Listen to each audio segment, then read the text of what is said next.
Pemerintah gelar mudik gratis 2026 ke 34 provinsi.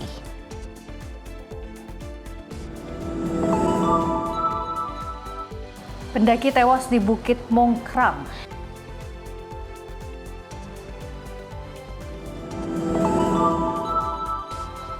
Indonesia siap kirim pasukan perdamaian ke Gaza.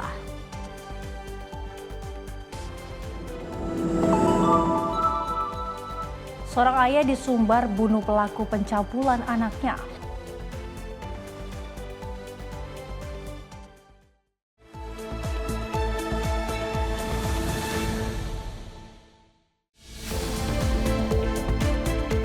Halo, selamat malam pemirsa Simpo TV. Selamat malam Lui. Selamat malam Festi. Apa kabar malam hari ini? Harus tetap semangat Harus semangat, karena kita baru akan terus memberikan informasi yang terbaik untuk pemirsa di rumah terkait dengan perpolitikan, ekonomi, dan juga berita hiburan lainnya.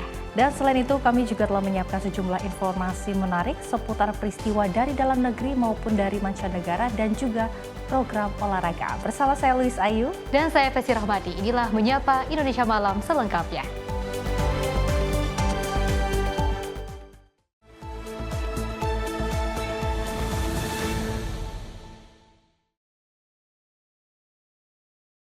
Pemirsa, kita awali dengan berita utama. Presiden menggelar diskusi panjang dengan sejumlah pengusaha nasional termasuk Prajogo Pangestu dan Antoni Salim. Pertemuan tersebut membahas penguatan sinergi pemerintah dan dunia usaha melalui Semangat Indonesia Incorporate. Di tengah upaya memperkuat kolaborasi pemerintah dan dunia usaha, Presiden Prabowo Subianto menerima audiensi 5 pengusaha nasional di Padepokan Garuda Yaksa Hambalang Bogor pada Selasa malam 10 Februari 2026. Pertemuan yang berlangsung sekitar 4 jam membahas kondisi ekonomi nasional serta peluang pengembangan sektor-sektor strategis. Audiensi digelar atas permintaan para pengusaha untuk berdiskusi langsung dengan Presiden. 5 tokoh usaha yang hadir yakni Prajogo Pangestu dari Barito Pacific Group, Antoni Salim dari Salim Group, Franky Wijaya dari Sinarmas Group, Boy Thohir dari Adaro Energy, dan Sugianto Kusuma dari Agung Sedayu Group. Dalam diskusi yang berlangsung hangat dan terbuka, Presiden menyerap berbagai masukan terkait tantangan dan peluang ekonomi, sekaligus menegaskan pentingnya sinergi erat antara pemerintah dan dunia usaha melalui Semangat Indonesia Incorporate. Presiden Prabowo menekankan pembangunan industri harus berdampak bagi rakyat dan menciptakan lapangan kerja. Para pengusaha menyatakan komitmen mendukung kebijakan pemerintah guna mendorong pertumbuhan ekonomi yang inklusif dan berkelanjutan. Tim redaksi Simpo TV melaporkan. Pemirsa, Wakil Presiden RI Gibran Rakabuming Raka menerima audiensi jajaran pimpinan Menara Syariah di Istana Wakil Presiden pada 9 Februari 2026. Dalam pertemuan itu, Wapres menekankan pentingnya konsolidasi ekosistem ekonomi dan keuangan syariah agar dapat tumbuh lebih kuat dan berdaya saing.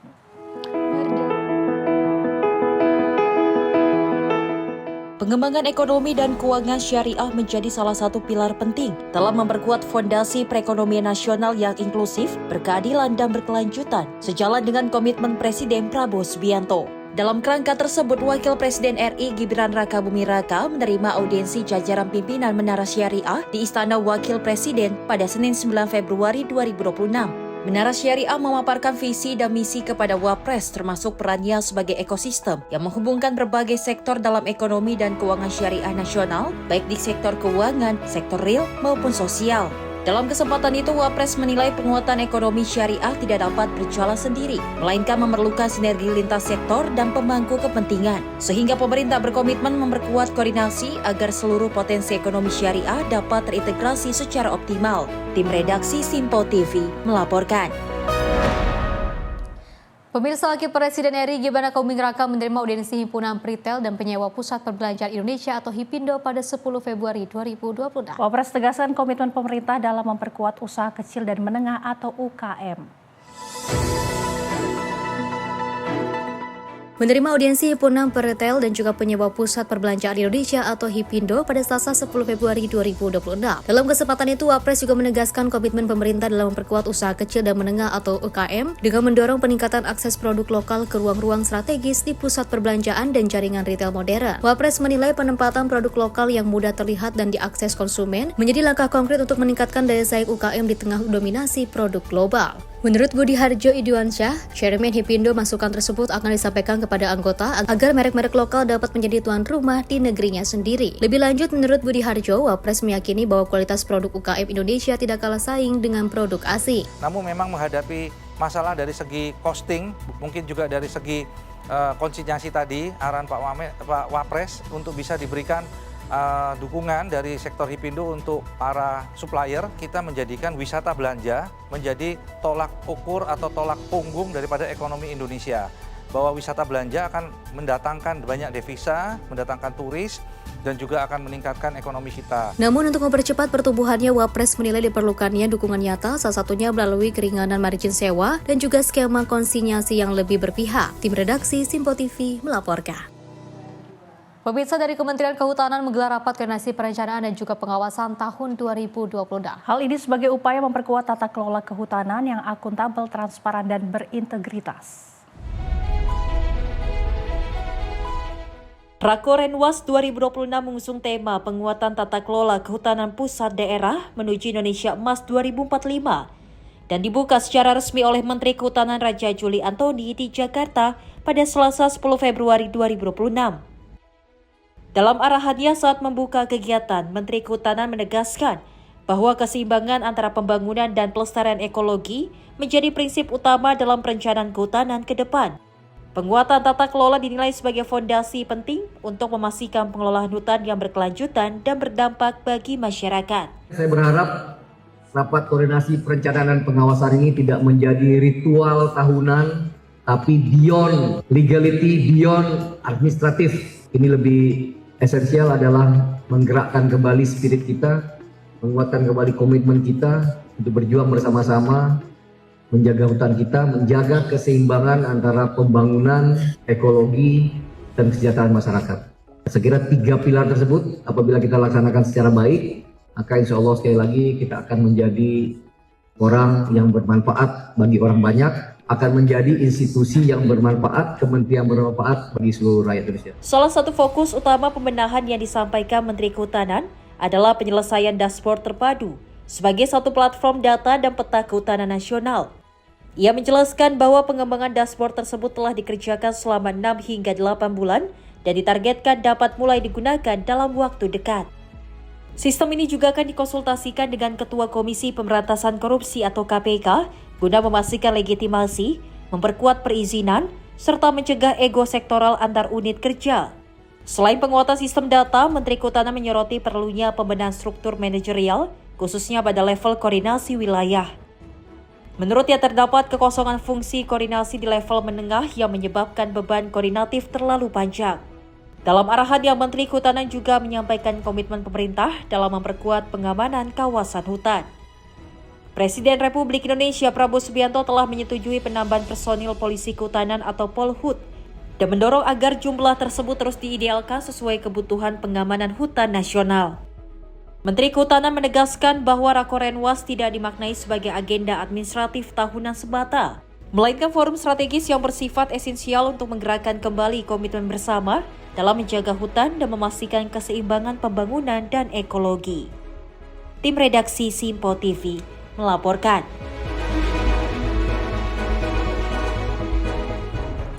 Selain itu, pemirsa, Wakil Menteri Perdagangan Diah Roro Esti menggelar gerakan nasional membersihkan Pasar Nusantara atau Gernas Mapan di Pasar Cisalak. Gerakan ini sebagai tindak lanjut arahan Presiden Prabowo Subianto agar kebersihan pasar rakyat terus terjaga. Kita bersih-bersih pasar ya, jadi kan Pak Presiden kemarin bilang, Pak Presiden minta kita untuk bersih-bersih. Wakil Menteri Perdagangan Diah Roro Esti bersama Wakil Wali Kota Depok Chandra Rahmansyah dan jajaran pemerintah Kota Depok melakukan kegiatan bersih-bersih Pasar Cisalak, Kecamatan Cimanggis, Jawa Barat.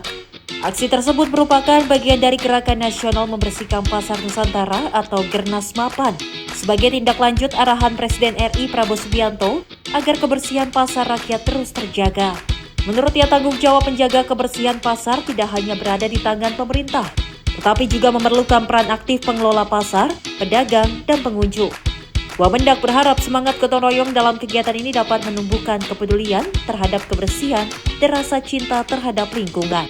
Tim redaksi Simpo TV melaporkan.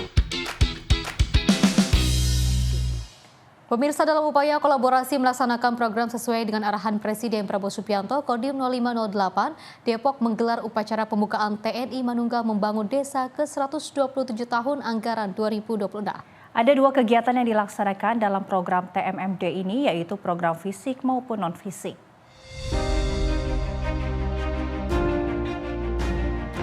Kegiatan ini digelar di lapangan Gelora Bojonglio, Sukmajaya, Kota Depok, Jawa Barat, dan dipimpin langsung oleh Wali Kota Depok Supian Suri sebagai inspektur upacara. Usai pelaksanaan upacara pembukaan TMMD, kegiatan dilanjutkan dengan pemberian bantuan, yakni mulai dari bantuan kursi roda, tongkat, hingga paket sembako kepada masyarakat yang membutuhkan. Selain itu, Wali Kota Depok bersama dengan Kasrem 051 Wijayakarta, Kolonel Infantri Donald Erikson Silitonga, serta Kastim 0508 Depok, Letnan Kolonel Infantri Rendra Satrio Wibowo, dan Kabak Operasional Polres Metro Depok melakukan penanaman pohon, peninjauan lokasi pemeriksaan kesehatan gratis, hingga meninjau bazar UMKM. Seorang warga mengaku sangat terbantu dengan adanya kegiatan TMMD ke-127 yang digelar oleh Kodim 0508 Depok ini, lantaran dirinya mendapati sejumlah bantuan dengan gratis. Tadi pagi saya lagi bersihin sampah gitu, terus sama pohon-pohonan, terus Pak RT datang ke rumah, mau ikut nggak gitu, tinggal satu orang, ya oke deh saya ikut gitu. Ini gimana sih Pak mekanismenya? Mekanisme apa tuh? Untuk pengambilan beras ini? Ya pertama-tama kita kan diperiksa dulu tuh kesehatan, kemudian dikasih kupon, sudah kemari gitu Pak. Artinya gratis Pak? Alhamdulillah gratis. Dapat apa aja Pak tadi selain cek kesehatan? Beras, cek kesehatan, kemudian tadi saya dikasih obat, Amlodipin, terus ambil beras, sama ini nih kacamata. Dapat 3 sekaligus Pak? Dapat 3 sekaligus, Alhamdulillah. Makasih. Artinya sangat bermanfaat ya Pak? Amin, amin. Dalam kesempatan yang sama, Kastim 0508 Depok, Letnan Kolonel Infantri Rendra Satrio Wibowo menyampaikan bahwa kegiatan ini dapat terlaksana atas dukungan dari pemerintah Kota Depok maupun dari masyarakat untuk memulai membangun negeri ini dari desa. Di mana ada dua kegiatan yang dilaksanakan dalam program TMMD ini, yaitu program fisik maupun non-fisik. Kami hari ini alhamdulillah sudah resmi dibuka oleh Bapak Wali untuk melaksanakan TMMD yang ke-127. Hal ini bisa terlaksana karena dukungan penuh dari pemerintah untuk membangun negeri ini dari desa. Terima kasih atas dukungan baik dari pemerintah maupun dari masyarakat dan sekitarnya. Terima kasih. Pak, nanti ada berapa kegiatan Pak di kegiatan TMMD Pak? Kegiatan kami ada 2, yaitu kegiatan fisik maupun non-fisik. Kalau fisik kami yang pertama untuk pengarahan jalan, berikutnya untuk rumah tidak layak huni kita perbaikin, dan juga antisipasi banjir kita mulai perbaiki drainase yang ada di sini. Untuk non fisiknya nanti kami akan menyasar kepada masyarakat dan juga kepada anak sekolah berkaitan dengan bela negara, tentang disiplin di lalu lintas, dan juga tentang kesehatan akan disampaikan ke masyarakat. Termasuk nanti pelaksanaan masuk ke bulan puasa. Ya, insya Allah anggota kami akan mendorong untuk membantu belajar mengaji ataupun ya nanti bisa sholat tarawih bersama. Demikian. Sementara itu, Wali Kota Depok Supian Suri menyampaikan apresiasinya atas pelaksanaan TMMD ke-127 tahun anggaran 2026 di Kota Depok. Hal ini juga merupakan kolaborasi tugas dan fungsi dari instansi yang ada di Kota Depok untuk mewujudkan program yang telah diamanahkan dari Presiden dan Gubernur Jawa Barat, yakni untuk menjadi kota yang aman, sehat, resik, dan indah. Buat pelaksanaan kegiatan TMMD yang ke-127 tahun 2006 Kota Depok, tentunya ini nggak lepas dari dukungan TNI, Polri, dan seluruh lapisan masyarakat, khususnya di Pak Danrem 051 Wijayakarta, dan kami dihadir Pak Kasrem, kemudian juga Pak Danim 0508 dihadiri atau langsung diwakili oleh Pak Kasdim dan seluruh jajaran dari Divisi 1, kemudian juga dari Polres dan seluruh stakeholders. Kami semua berkolaborasi terus dengan berbagai program yang kita laksanakan. Intinya kami semua ingin menjadi bagian kebaikan buat masyarakat, khususnya kita di Kota Depok. Pak Wali, Ya, izin oleh Pak Kasrem, kemudian juga Pak Kastim dan Pak Kabangop di Polres, kita akan melaksanakan AP3 Pilar, kita laksanakan di Balai Kota sebagai wujud kekompakan, kebersamaan, dan kolaborasi kita untuk menjalankan program-program baik menjadi tusi kita masing-masing maupun program yang diamanahkan oleh pemerintah pusat dalam ini Pak Presiden atau Pak Gubernur, serta semangat kita semua untuk memperbaiki kota kita. Semangatnya sama, bagaimana kota menjadi kota yang asri, kota yang aman, sehat, resik, dan indah. Diharapkan dari pelaksanaan TMMD ke-127 ini, program kebaikan untuk masyarakat dapat terus berjalan dengan kolaborasi seluruh stakeholder di Kota Depok. Dari Kota Depok, Jawa Barat, Iswanto Ahmad melaporkan. Pemirsa, pemerintah juga memastikan layanan publik tetap berjalan lancar selama libur Lebaran 2026. Aparatur sipil negara akan menerapkan skema kerja dari mana saja untuk menjaga kelancaran operasional.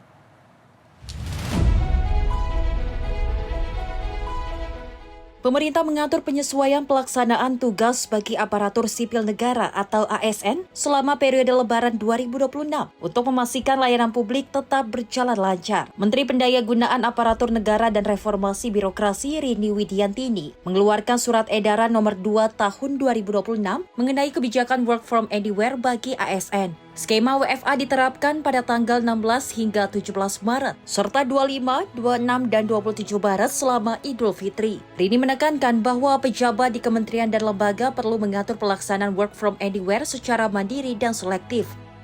2 hari sebelum libur nasional dan cuti bersama hari Nyepi, yaitu tanggal 16 dan 17 Maret. Kemudian juga 3 hari setelah libur nasional dan cuti bersama Hari Raya Idul Fitri, yaitu pada tanggal 25, 26, dan 27 Maret. Kami berharap para instansi pemerintah tetap melaksanakan pelayanan publik yang bersifat esensial, yang berdampak langsung kepada masyarakat secara optimal, seperti layanan kesehatan, layanan transportasi, keamanan, dan layanan strategis lainnya, meskipun berada di dalam periode libur nasional. Hal ini bertujuan agar sektor strategis tetap beroperasi normal meskipun ASN bekerja dari lokasi selain kantor. Meskipun bekerja dengan skema work from anywhere, ASN tetap diharapkan mengutamakan akuntabilitas dan memaksimalkan penggunaan sistem pemerintahan elektronik. Selain itu, ASN juga diimbau untuk tidak menerima gratifikasi yang bertentangan dengan tugas jabatannya. Tim redaksi Simpo TV melaporkan. Pemirsa, jelang Lebaran pemerintah menyiapkan bantuan pangan untuk 35 juta keluarga kurang mampu. Bantuan berupa beras dan minyak goreng ini ditujukan untuk meringankan kebutuhan pokok selama Ramadan. Menteri Perekonomian Airlangga Hartarto dalam konferensi pers di Stasiun Gambir, Jakarta pada Selasa 10 Februari mengumumkan bahwa pemerintah menyiapkan bantuan pangan untuk masyarakat kurang mampu menjelang Hari Raya Idul Fitri. Bantuan ini ditujukan bagi 35,04 juta keluarga yang masuk desil 1 hingga 4 dalam data tunggal sosial dan ekonomi, mencakup kelompok sangat miskin hingga rentan miskin. Bantuan pangan terdiri dari 10 kg beras dan 2 liter minyak goreng per keluarga, dengan total anggaran mencapai 11,92 triliun rupiah. Penyaluran akan dilakukan selama 2 bulan, mulai pertengahan Februari, untuk memastikan kebutuhan pokok masyarakat terpenuhi selama bulan Ramadan. Airlangga meminta kementerian, lembaga terkait, dan pemerintah daerah mendukung kelancaran distribusi bantuan. Pemerintah berharap program ini dapat membantu masyarakat menjalani Ramadan dan Idul Fitri dengan lebih tenang secara ekonomi. Kemudian terkait dengan bantuan pangan untuk memperluas daya beli dan memperkuat dari sisi demand side, pemerintah juga menyalurkan bantuan pangan, yaitu bentuk bantuan pangan 10 kg beras dan 2 liter minyak goreng selama 2 bulan. Target penerimanya adalah 35,04 keluarga penerima manfaat, yaitu masyarakat yang berasal dari desil 1 sampai dengan desil 4. Estimasi kebutuhan anggaran sebesar 11,92 triliun dan ini akan mulai disalurkan di bulan Ramadan atau Februari nanti. Dan Pemda maupun KL yang terkait diharapkan juga bisa mendukung kelancaran logistik untuk penyaluran bantuan pangan. Tim redaksi Simpo TV melaporkan. Selain itu, pemirsa, pemerintah juga siapkan mudik gratis Lebaran 2020. Program ini menjangkau 34 provinsi di seluruh Indonesia. Menjelang Lebaran 2026, pemerintah kembali menyiapkan program mudik gratis untuk masyarakat. Inisiatif ini bagian dari upaya pemerintah menjaga mobilitas warga, sekaligus mendorong pertumbuhan ekonomi di musim mudik. Program ini diumumkan pada Selasa 10 Februari di Stasiun Gambir, Jakarta, bersamaan dengan paket stimulus ekonomi. Kementerian Perhubungan menjadi motor utama pelaksanaan mudik gratis, menargetkan puluhan ribu pemudik dapat menggunakan bus maupun kereta api tanpa biaya. Menteri Perhubungan Dudi Purwagandi menyebut, program ini membantu masyarakat pulang kampung lebih mudah dan tetap menjaga pergerakan ekonomi selama Lebaran. Kami dari Kementerian Perhubungan juga menyiapkan beberapa diskon, diantaranya adalah untuk moda transportasi, kami menyiapkan mudik gratis untuk 34 tujuan provinsi dengan menggunakan 401 kendaraan bis. Selain bus, pemerintah juga menyediakan tiket gratis untuk transportasi kelas ekonomi, termasuk jalur kereta api di Pulau Jawa, yakni lintas utara, tengah, dan selatan. Pendaftaran mudik gratis akan dibuka secara bertahap melalui kanal resmi pemerintah dan mitra transportasi, dengan target total sekitar 50.000 penumpang, termasuk 28.182 penumpang kereta api. Tim redaksi Sinpo TV melaporkan.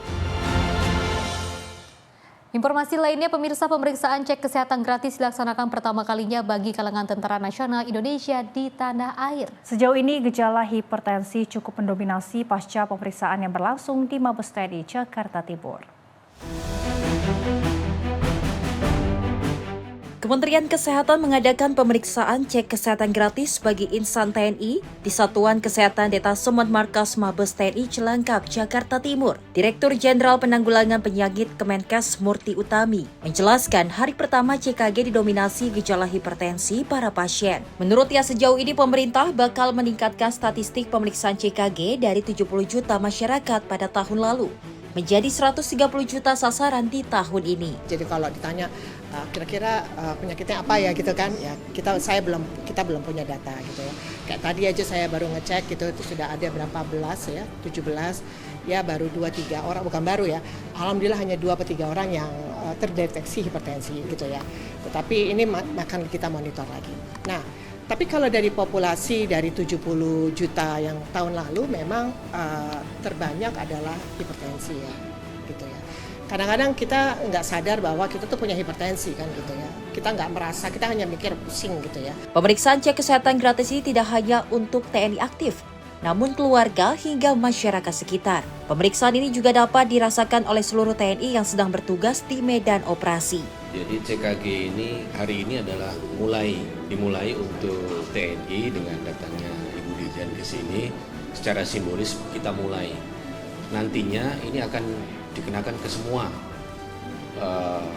personil anggota TNI, bahkan keluarganya sekalipun.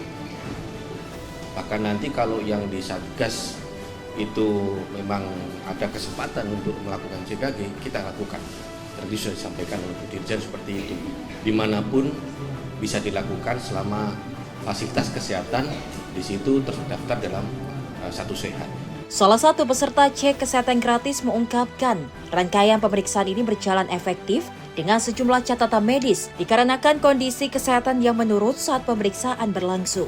Pelayanannya alhamdulillah kita hari ini lumayan lancar ya. Dari pertama pendaftaran kita mengisi aplikasi Satu Sehat, di situ kita melaksanakan screening mulai dari riwayat kesehatan keluarga, kemudian kesehatan kita TB, kemudian setelah itu kita melaksanakan pemeriksaan mulai dari pemeriksaan tinggi badan berat badan, kemudian tensi, kemudian kita screening ke dokter, kemudian kita melaksanakan pengambilan darah, pemeriksaan mata, kemudian EKG, pemeriksaan gigi.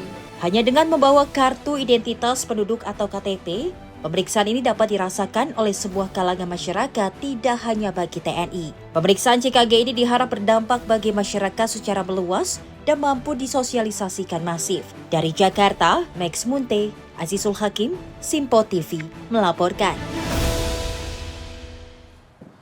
Pemirsa, Badan Komunikasi RI bersama dengan Menteri Ekonomi Kreatif RI melakukan cek kesehatan gratis dengan jemput bola pada ratusan pengemudi ojek online di Kemang Mampang, Jakarta Selatan. CKG jemput bola ini untuk mempermudah masyarakat untuk melakukan cek kesehatan sehingga menempai target 136 juta orang pada tahun 2026. Pemerintah melalui Badan Komunikasi RI dan Menteri Ekonomi Kreatif RI melakukan jemput bola cek kesehatan gratis kepada ratusan pengemudi ojek online di Kemang Mampang, Jakarta Selatan. Sebanyak 100 lebih driver ojol memeriksa kesehatannya untuk mengetahui apakah ada indikasi penyakit sehingga dapat dicegah sejak dini. Menteri Ekonomi Kreatif menyampaikan CKG jemput bola ini untuk mempermudah masyarakat, terutama pengemudi ojol yang banyak waktunya di jalan. Selain itu untuk mempercepat capai 136 juta rakyat yang merasakan manfaat program Presiden Prabowo Subianto. Ada rakernas niat mulia dari Bapak Presiden yang untuk menjalankan sebetulnya Undang-Undang Dasar 45 kaitannya bahwa memang setiap rakyat juga berhak untuk mendapatkan layanan kesehatan. Alhamdulillah sejak dimulai 10 Februari 2025 sampai beberapa hari yang lalu ada 70 juta yang sudah melakukan cek kesehatan gratis. Sementara itu salah satu pengemudi ojol sangat senang dan berterima kasih adanya CKG ini bagi dirinya dan rekan ojol lainnya untuk menjaga kesehatan dari penyakit. Karena dengan adanya seperti ini, jadi kami tahu kondisi fisik badan kita masing-masing, kedepannya seperti apa yang harus dilakukan di badan kita, semoga jadi selesai. Diketahui CKG merupakan program Presiden RI untuk mewujudkan rakyat Indonesia yang lebih sehat. Dari Jakarta, jurnalis Simpo TV melaporkan. Dari Badan Pengawas Teknologi Nuklir atau BAPTN menggelar cek kesehatan gratis dalam rangka memperingati berjalannya 1 tahun program tersebut. Pemeriksaan kesehatan itu dilakukan usai sejumlah pegawai BAPTN melakukan kegiatan inspeksi pada fasilitas radiasi dan juga penggunaan radioaktif. Seluruh pegawai Badan Pengawas Tenaga Nuklir turut menjalani pengecekan kesehatan gratis bertepatan dengan 1 tahun berjalannya program tersebut. Pengecekan kesehatan gratis ini meliputi pemeriksaan berat badan, tinggi badan, lingkar perut, gula darah, asam urat, tekanan darah, pemeriksaan mata, dan lain-lain. Pelaksana tugas Kepala BAPTN Zainal Arifin mengungkapkan pengecekan kesehatan gratis tersebut dilakukan bagi pegawai BAPTN yang telah menjalankan kegiatan inspeksi pada fasilitas radiasi di perkotaan maupun di daerah. Adapun yang menarik menurut Arifin pada cek kesehatan pagi itu yakni pemeriksaan malaria. Hal itu dikarenakan para pegawai BAPTN tersebut sempat melakukan inspeksi penggunaan radioaktif tak hanya di perkotaan namun juga di sejumlah hutan.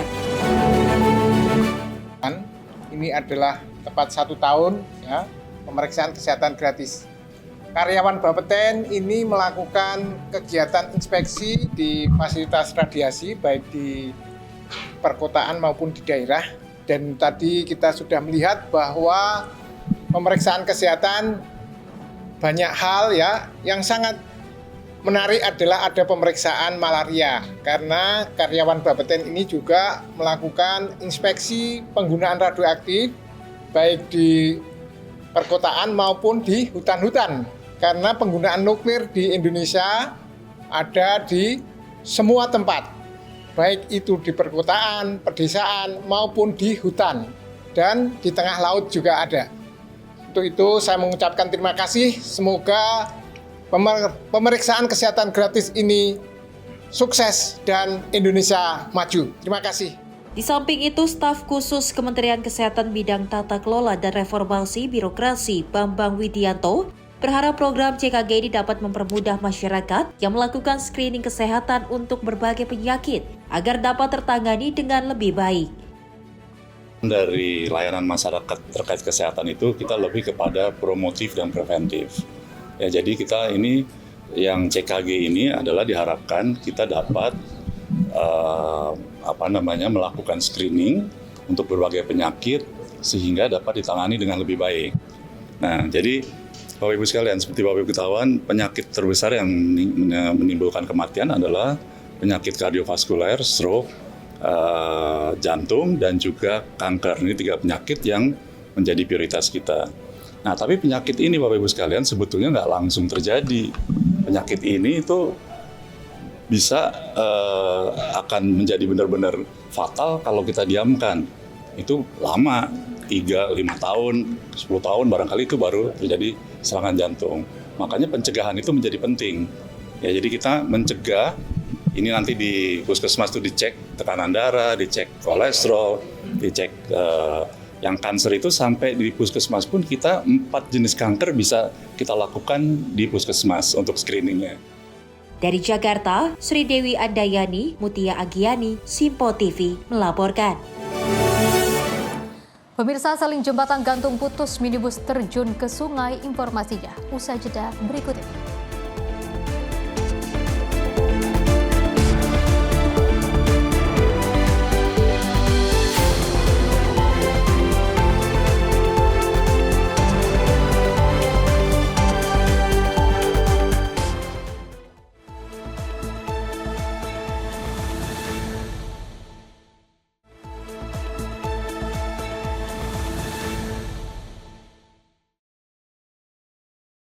Selamat malam pemirsa, Anda kembali menyaksikan Menyapa Indonesia Malam. Pemirsa, pemerintah akan mengembalikan 717 sertifikat tanah transmigran di Desa Bekampit, Kalimantan Selatan yang dibatalkan pada tahun 2019 lalu.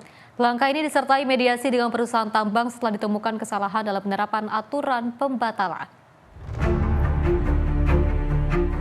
Kementerian ATR BPN bersama Kementerian Transmigrasi dan Kementerian SDM mengambil langkah bersama untuk mengembalikan 717 sertifikat tanah transmigran seluas 480 hektar di Desa Bekambit, Kabupaten Kota Baru, Kalimantan Selatan. Menurut Menteri ATR BPN Nusron Wahid menyebutkan, sertifikat tersebut sebelumnya dibatalkan pada tahun 2019 lalu setelah adanya permohonan dari kepala desa setempat, namun pemerintah menyatakan pembatalan didasarkan pada pasal yang tidak tepat. Sengketa ini muncul karena wilayah tanah transmigran masuk ke dalam izin usaha pertambangan atau IUP yang diterbitkan pada 2010 lalu, menimbulkan konflik antara masyarakat pemilik sertifikat dan perusahaan tambang. Nah, Bapak-Bapak sekalian, pasal yang dipakai, peraturan yang dipakai oleh Kanwil ATR BPN dalam membatalkan tersebut adalah Permen nomor 11 nomor tahun 2016 pasal 11 dan sebagainya, ayat 3.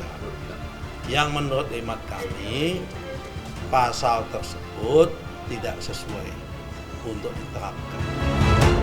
Nah, tidak sesuai. Setelah kita cek, tidak sesuai pasalnya. Nah, sebetulnya karena itu nanti kami sebagai Menteri ATR BPN akan mengembalikan sertifikat hak milik yang telah dibatalkan oleh ATR BPN karena menurut kami pasal yang dipakai tidak pas. Setelah kita cek. Sementara itu menurut Menteri Transmigrasi Iftitah Sulaiman menyebutkan pemulihan sertifikat akan dilakukan guna memastikan hak-hak warga transmigran tetap terlindungi. Apa yang sudah kami sampaikan sejak hari Senin, tentu saja kami dari Kementerian Transmigrasi ingin agar hak-hak para transmigran itu tidak dirampas begitu saja. Kami mengucapkan terima kasih sekali lagi dan apa yang sudah disampaikan tadi oleh Pak Menteri ATR BPN itu adalah kesepakatan kami semua. Dan insya Allah nanti Kementerian Transmigrasi juga, yang kami juga sudah kirim tim sejak hari Senin kemarin, akan terus mengawal agar yang sudah digariskan oleh pimpinan betul-betul sampai di lapangan dengan baik. Terima kasih.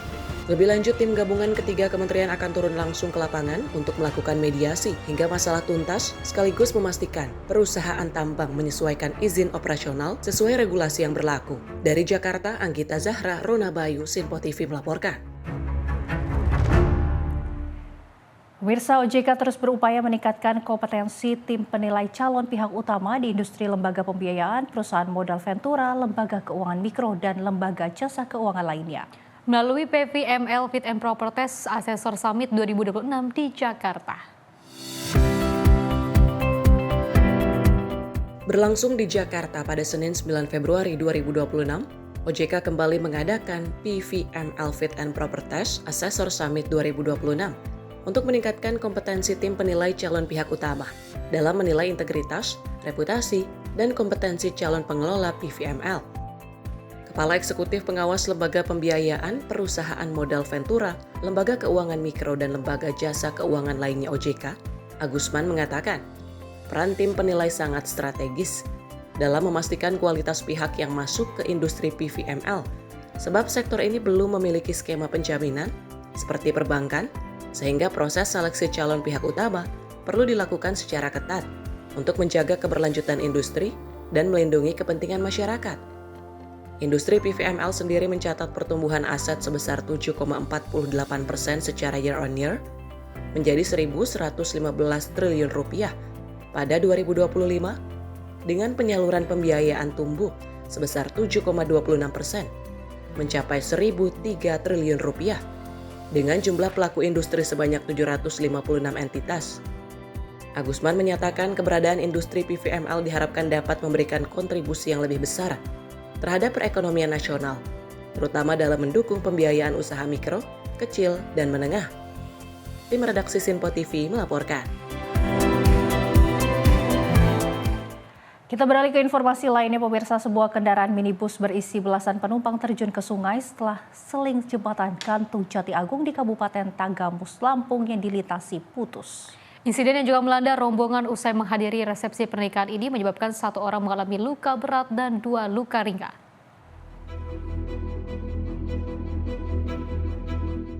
Peristiwa terjadi Senin sore di Jembatan Gantung Jati Agung, Pekon Banjar Agung Ilir, Kecamatan Pugung, Kabupaten Tanggamus, Lampung.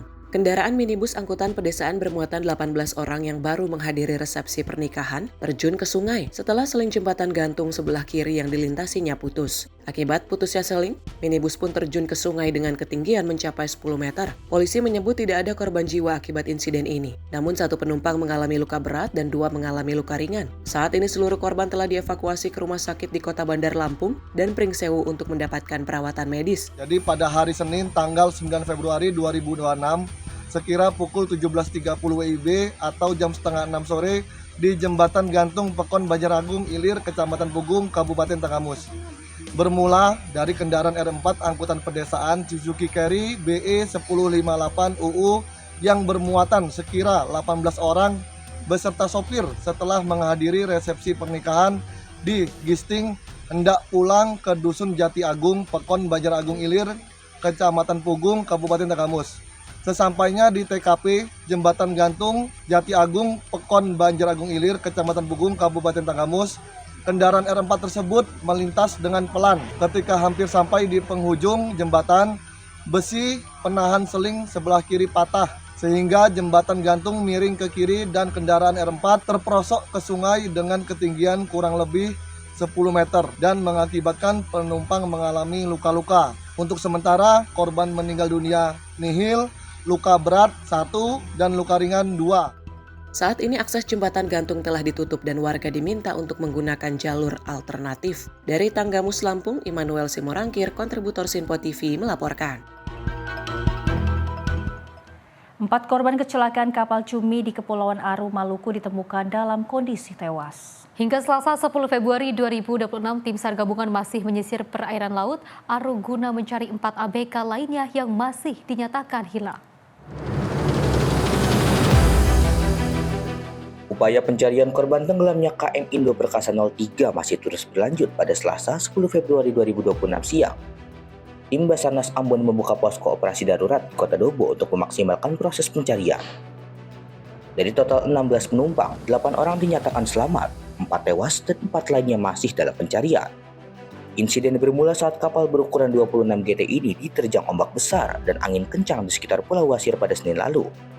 Kapal kehilangan keseimbangan hingga terbalik sebelum akhirnya tenggelam. 4 korban tewas ditemukan di lokasi berbeda. 2 orang ditemukan terdampar di pantai dan 2 lainnya terjebak di dalam bangkai kapal. Seluruh jenazah kini telah dievakuasi ke RSUD Cendrawasih. Kami laporkan perkembangan operasi SAR hari ketiga kecelakaan kapal KM Indo Perkasa 03 di perairan Dobo, dan pada pukul 08.00 waktu Indonesia Timur, tim SAR gabungan melanjutkan operasi SAR sesuai rencana operasi.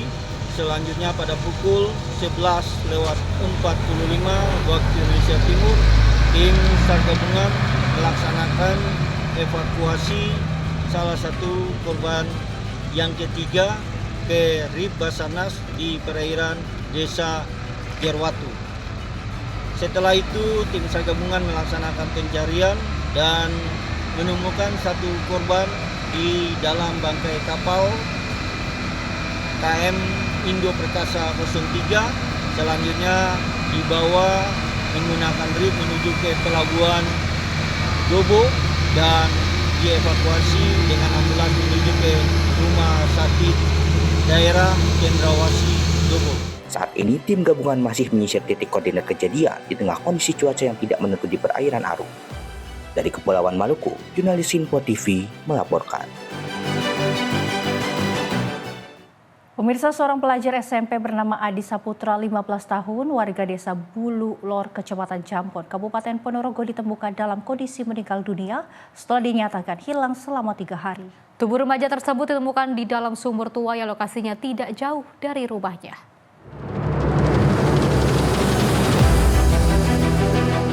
Misteri hilangnya Adi Saputra, 15 tahun, pelajar asal Kecamatan Jambon, Kabupaten Ponorogo, akhirnya terjawab tragis setelah dilaporkan hilang sejak Jumat 6 Februari 2026. Korban ditemukan dalam kondisi meninggal dunia di dasar sumur sedalam sekitar 12 meter di Dukuh Pupit, Desa Bululor pada Senin 9 Februari 2026.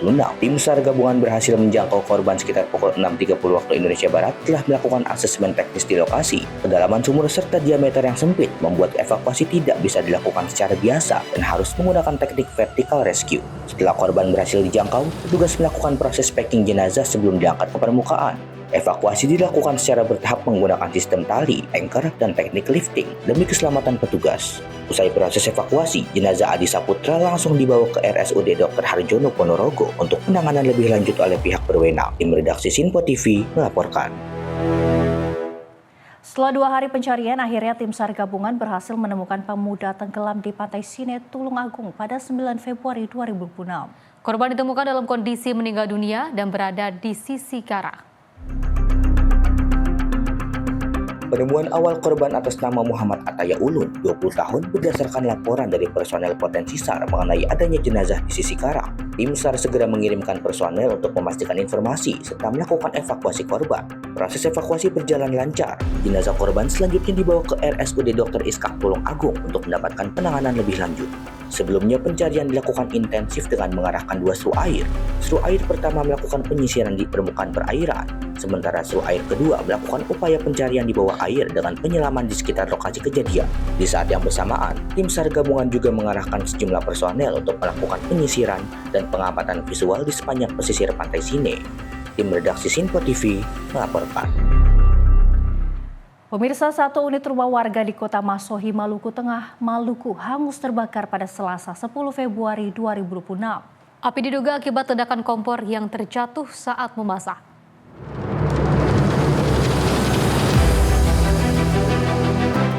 Kebakaran hebat menghanguskan satu unit rumah di RT 08 Perumahan Pemda Kelurahan Namelo, Kecamatan Kota Masohi, Maluku Tengah pada Selasa 10 Februari 2026. Semburan api muncul dari kompor yang terjatuh dan juga meledak ketika sedang digunakan penghuni rumah memasak. Api kemudian dengan cepat merembet ke bagian tengah rumah. Pemilik rumah dan juga warga sekitar panik dan berusaha memadamkan api dengan alat seadanya namun gagal. Hingga akhirnya api membakar habis isi rumah. Petugas damkar Masohi diterjunkan ke lokasi dan juga berhasil memadamkan api sekitar 1 jam kemudian. Kebakaran ini tidak menimbulkan korban jiwa maupun luka karena penghuni rumah berhasil menyelamatkan diri, namun kerugian ditaksir puluhan juta rupiah. Kepolisian masih melakukan pendataan dan juga penyidikan untuk memastikan penyebab pasti kebakaran. Pemilik rumah berharap ada perhatian dan juga bantuan bagi korban agar dapat kembali bangkit pasca musibah. Dari Maluku, jurnalis Simpo TV melaporkan. Pendaki asal Karanganyar ditemukan meninggal di tempuran Sungai Bukit Mongkrang, Kecamatan Tawamangun, Kabupaten Karanganyar. Proses evakuasi korban dialihkan ke jalur lain menyusul medan terjal dan curam di Bukit Mongkrang. Tim SAR gabungan bersiaga di pos pendakian Bukit Mongkrang, begitupun dengan sejumlah mobil ambulan di jalur pendakian. Korban ditemukan dari tim dari Wan Nadri. Anggota tim lalu menginformasikan temuan itu ke Basarnas Surakarta dan BPBD Karanganyar. Tim Basarnas Pos Surakarta BPBD Karanganyar dibantu tim SAR gabungan dan warga melakukan evakuasi jasad korban. Korban ditemukan di posisi tempuran sekitar 1,7 km dari pos 3 Bukit Mongkrang. Medan terjal dan sulit membuat jasad korban dievakuasi melalui jalur lain di Desa Beruk, Kecamatan Jatiyoso. Pasalnya jalur penemuan korban berada di antara bentangan-bentangan bukit. Ada ya hasil analisa ya sebetulnya. Ini bukan kebetulan ditemukan, bukan. Ini hasil analisa setelah kita membuat analisa. Kami itu dianalisa juga dari Bandung, dari komando. Jadi mereka menganalisa dengan data informasi yang kita dapat, kronologis dan rekonstruksi yang kita lakukan. Sehingga kita punya daerah yang kita curigai. Nah, daerah yang kita curigai itu memang sangat sulit. Itu namanya pertama itu kawasan Topok Nogo. Nah, di situ mengalir sungai, nanti yang mengarah ke Beruk. Sepertinya, kalau betul analisanya, tapi saya rasa betul, dari mulai terakhir dilihat, dia mengarah ke Lembahan. Itu masuk namanya area Topok Nogo, disinilah mereka ditemukan. Nah, mencapai titik itu sangat sulit. Korban meninggal adalah Yazid Ahmad Firdaus, warga Gawanan, Kecamatan Colomadu, Kabupaten Karanganyar. Sebelumnya, survivor hilang pada 18 Januari lalu dan telah dilakukan dari Basarnas maupun tim SAR gabungan selama 13 hari. Namun pencarian tak membuahkan hasil. Masalah cuaca dan kemunculan binatang buas menjadi faktor penghentian dan hanya dilakukan pemantauan sementara. Ya, alhamdulillah hari ini untuk hari ini pagi ini kami diinfokan dari tim SAR gabungan yang menemukan Mas Yazid di wilayah Gunung Mongkrang. Dan tadi pukul 8.45 infonya itu ditemukan dalam kondisi meninggal dunia. Demikian. Wilayah Beruk posisinya ada di bawahnya Mongkrang untuk mengikuti jalur sungai yang jalur agak sedikit landai yang kemungkinan yang dipilih untuk kami evakuasi ke bawah. Proses evakuasi korban sendiri melibatkan 50 personil gabungan.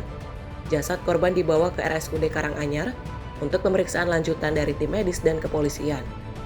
Dari Karanganyar, Jawa Tengah, Simpo TV melaporkan.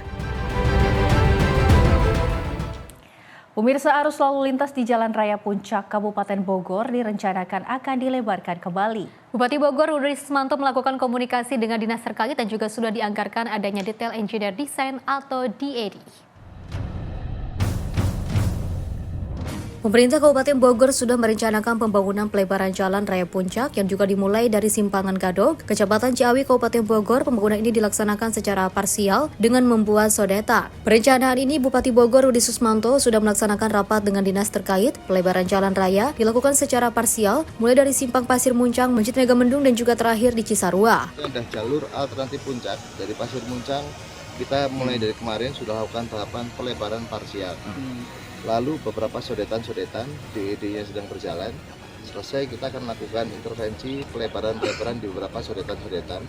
Dari mulai Pasir Muncang, Gunung Gelis, lalu yang masjid, lalu sampai nanti titik akhirnya ada di Cisarua. Tidak tuntas dalam waktu 1 tahun, tapi tahapan-tahapan kita mulai. Dan juga ada program dari Kementerian PUPR terkait beberapa taman yang akan dibangun di jalur Jalan Raya Puncak. Pelebaran Jalan Raya Puncak ini salah satunya memberikan kenyamanan terhadap pengendara yang akan berlibur di kawasan wisata Puncak, termasuk warga pribumi agar tidak dihantui kemacetan yang panjang. Dari Bogor, jurnalis Simpo TV melaporkan. Pemirsa, sejumlah pedagang ikan bandeng mulai memadati ruas Jalan Rawabelong, Jakarta Barat menjelang perayaan Imlek. Harga yang ditawarkan cukup beragam, konsumen berdatangan untuk membeli ikan bandeng yang akan diolah menjadi pindang bandeng dan juga olahan lainnya.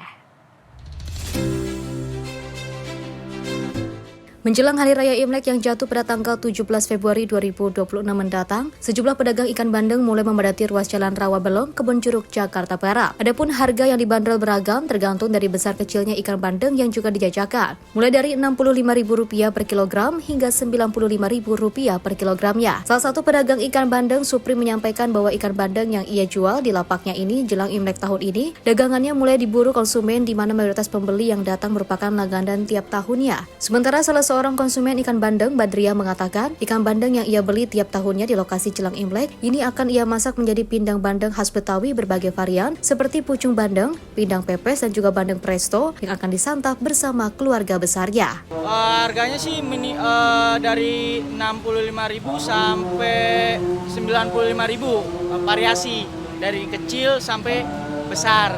Per kilo ya? Iya, per kilonya. Orang biasa beli berapa kilo sih Bang biasanya Bang atau berapa ekor? Mobil sih dari yang kecil dari yang terkecil sampai yang terbesar. Biasanya tuh banyak yang selera ukuran-ukuran besar ya. Karena buat bagi-bagi keluarga orang-orang khusus Betawi ya. Alhamdulillah sih sudah biasa setiap tahun masak ikan bandeng. Ngumpul-ngumpul keluarga, encang, encing, nyak, engkong, semuanya ngumpul di rumah. Sebagai informasi, perayaan Imlek sendiri dapat diartikan sebagai momentum yang istimewa bagi warga Tionghoa, sebagai pertanda munculnya keberuntungan baru di pergantian tahun, di mana tiap tahunnya dalam tradisi perayaan Imlek akan digelar perayaan pesta jamuan makan bersama seluruh anggota keluarga, yang salah satunya menu spesial disajikan adalah ikan bandeng. Sementara jumlah konsumen yang akan datang ke pasar ini diperkirakan para pedagang akan terus meningkat hingga nanti 3 hari menjelang perayaan Imlek. Dari Jakarta, jurnalis Sipo TV melaporkan. Pemirsa, Takaichi menang pemilu, arah politik Jepang bergeser. Informasi selengkapnya usai jeda, tetaplah bersama kami di Sipo TV.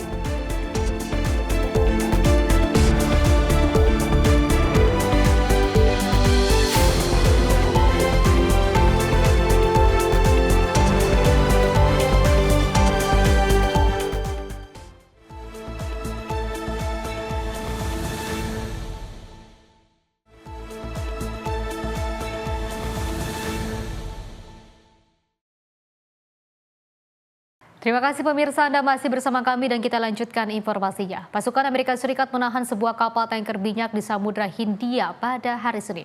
Kapal bernama Aquila 2 itu digencat sekitar 200 mil laut dari pantai Oman dalam operasi militer yang disebut untuk menegakkan saksi.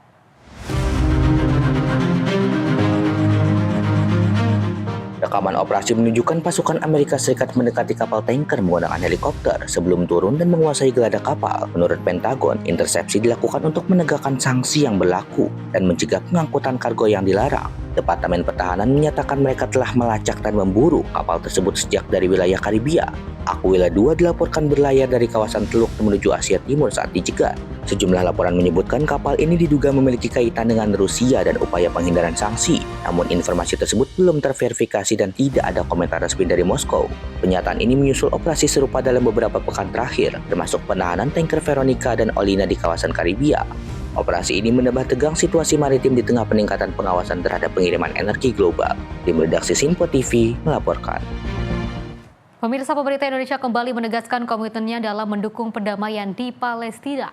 Pemerintah tengah mempersiapkan ribuan personel TNI untuk dikirim sebagai bagian dari pasukan perdamaian dunia di jalur Gaza.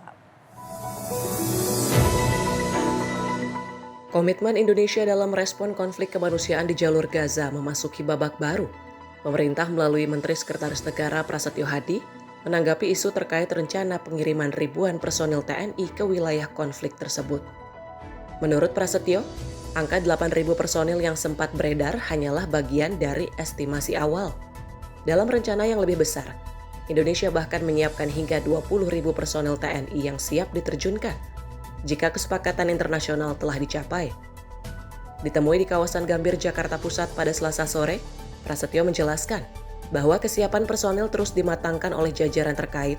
Meski demikian, pemerintah masih menunggu hasil perundingan teknis di tingkat global terkait lokasi spesifik penempatan pasukan. Kita baru mempersiapkan diri aja, kalau sewaktu-waktu sudah kita kesepakatan dan kita harus mengirim pasukan perdamaian, tentu itu sebagai sebuah komitmen itu akan kita lakukan. Dan yang pasti adalah berkenaan dengan masalah BOP serta dengan seluruh turunan teknisnya, itu kan ini kan bagian dari komitmen bangsa kita.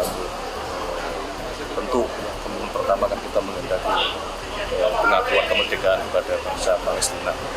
Yang kedua, bagaimana kita melakukan upaya untuk bisa membantu masyarakat di Gaza. Makanya kemudian kita, Indonesia, beserta dengan 7 negara Muslim yang lain, memutuskan untuk bergabung di Board of Peace tersebut. Setidaknya itu kita berharap akan mengurangi eskalasi konflik yang ada di Gaza, sehingga saudara-saudara kita berkurangi penderitaannya. Dan sekarang proses tersebut, bantuan-bantuan makanan bisa masuk. Di sisi lain, langkah diplomasi Indonesia juga semakin intens. Presiden Prabowo Subianto dikabarkan telah menerima undangan untuk menghadiri konferensi tingkat tinggi atau KTT Board of Peace, Dewan Perdamaian Gaza yang pertama di Amerika Serikat. Pertemuan tingkat tinggi tersebut dijadwalkan berlangsung pada 19 Februari mendatang. Kehadiran Presiden Prabowo dalam forum ini dinilai sangat strategis, mengingat posisi Indonesia sebagai salah satu negara dengan pasukan perdamaian terbesar di dunia. Dari Jakarta, Riswanto Ahmad, Sinpo TV melaporkan. Selain itu, pemirsa, Iran kembali memperluas pendidikan terhadap suara kritis reformis setelah gelombang protes nasional yang juga menewaskan ribuan orang. Kali ini aparat keamanan menargetkan tokoh-tokoh reformis dalam langkah yang disebut sebagai upaya pembungkam oposisi di tengah tekanan negosiasi nuklir dan ancaman militer Amerika Serikat. Media di Iran melaporkan pasukan keamanan telah menangkap sejumlah figur penting dari gerakan reformis yang selama ini berupaya mendorong perubahan dari dalam sistem Republik Islam Iran. Di antara yang ditahan termasuk Azhar Mansuri, Ketua Front Reformis Iran, serta bekas diplomat Mohsen Aminzadeh yang pernah menjabat di era Presiden Reformis Muhammad Khatami. Seorang tokoh lain, Ebrahim Asgharzadeh, juga ikut ditahan. Dia dikenal sebagai pemimpin mahasiswa yang terlibat dalam penyerbuan Kedutaan Besar Amerika Serikat tahun 1979. Penangkapan para tokoh reformis Iran ini diduga berkaitan dengan pernyataan pada Januari lalu yang menuntut pemimpin tertinggi Ayatollah Ali Khamenei mundur dari jabatannya dan digantikan oleh Dewan Transisi Pemerintahan. Jaksa Teheran menuduh mereka mengorganisir aktivitas yang dinilai mengganggu stabilitas politik dan sosial di saat Iran menghadapi tekanan dari Amerika Serikat dan Israel. Situasi semakin memanas setelah peraih Nobel Perdamaian Narges Mohammadi dijatuhi vonis baru dengan tambahan hukuman lebih dari 7 tahun penjara. Pengamat menilai rezim Iran kini berupaya menutup rapat setiap celah perlawanan politik di dalam negeri. Setelah protes besar sebelumnya ditanggapi dengan tindakan keras yang menyebabkan ribuan orang tewas dan puluhan ribu lainnya ditahan. Penindakan ini terjadi di saat Iran baru saja menjalani perundingan nuklir dengan Amerika Serikat di Oman. Presiden Donald Trump kembali memperingatkan opsi serangan militer jika tak ada kesepakatan baru yang tercipta. Tim redaksi Sinpo TV melaporkan.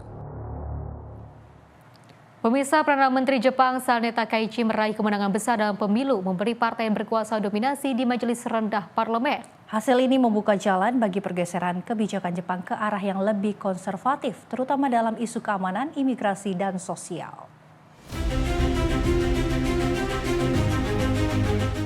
Takaichi berjanji merevisi kebijakan pertahanan pada Desember tahun lalu untuk memperkuat kapabilitas militer Jepang. Pemerintah juga berencana melonggarkan larangan ekspor senjata, menjauhi prinsip pasifisme pasca Perang Dunia Kedua. Dalam bidang keamanan, Takaichi mendorong pembentukan Badan Intelijen Nasional untuk mempererat kerjasama dengan Amerika Serikat dan mitra pertahanan lainnya. Namun, RUU anti-spionase yang ia usulkan menuai kritik karena dinilai berpotensi mengancam hak sipil. Takaichi juga memenuhi janji kepada Presiden Donald Trump untuk melipat gandakan anggaran pertahanan Jepang hingga 2% dari PDB. Ia dijadwalkan akan berkunjung ke Washington pada 19 Maret dengan agenda belanja militer, investasi, dan sikap pemerintah Jepang terhadap China. Hubungan Tokyo-Beijing diperkirakan akan semakin memanas terkait Taiwan dan isu kuil Yasukuni. Di dalam negeri, Takaichi mendorong pengetatan imigrasi dan kebijakan sosial konservatif. Secara ekonomi, ia menyajikan langkah atasi kenaikan harga, termasuk wacana pemotongan pajak, meski pasar waspada pada besarnya utang nasional Jepang. Tim redaksi Sinpo TV melaporkan. Pemirsa, Presiden Amerika Serikat Donald Trump menandatangani RUU pendanaan pemerintah senilai $1.200 triliun. Keputusan ini mengakhiri shutdown parsial pemerintah federal yang juga dimulai akhir pekan lalu. Namun keserakan politik di Kongres belum berakhir karena pendanaan keamanan dalam negeri hanya disetujui untuk 2 pekan ke depan.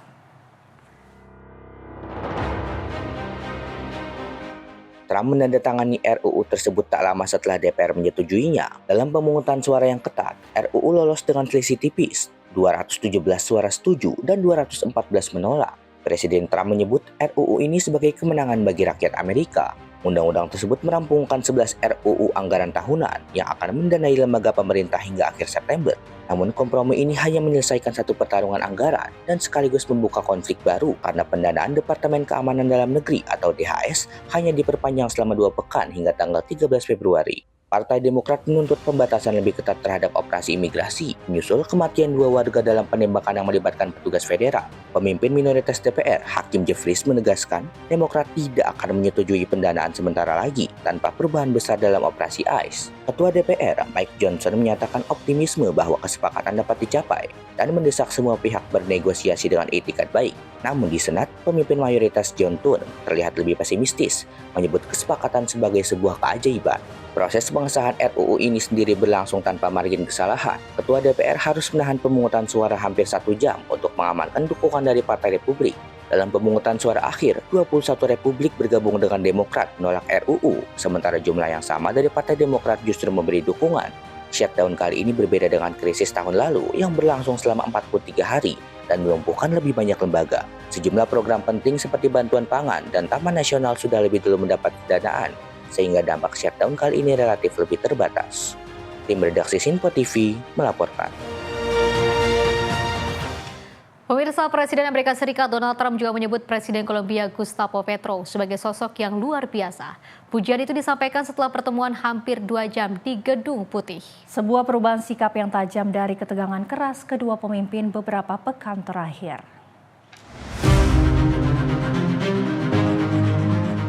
Pertemuan Donald Trump dan Gustavo Petro berlangsung dalam suasana yang keduanya sebut ramah. Padahal sebelumnya, Trump pernah menuduh Petro mengalirkan kokain ke Amerika Serikat dan bahkan mengancam tindakan militer terhadap Kolombia. Usai pertemuan, Trump meredam pernyataan keras di masa lalu dan menyatakan hubungan mereka kini lebih baik. Trump mengatakan mereka menggelar pertemuan yang sangat baik dan menyebut Petro sebagai pemimpin yang mengesankan. Dalam konferensi pers terpisah, Petro menyatakan pertemuan tersebut menghasilkan pandangan yang positif dan optimistis. Menurut Petro, nilai kebebasan menjadi titik awal pembicaraan.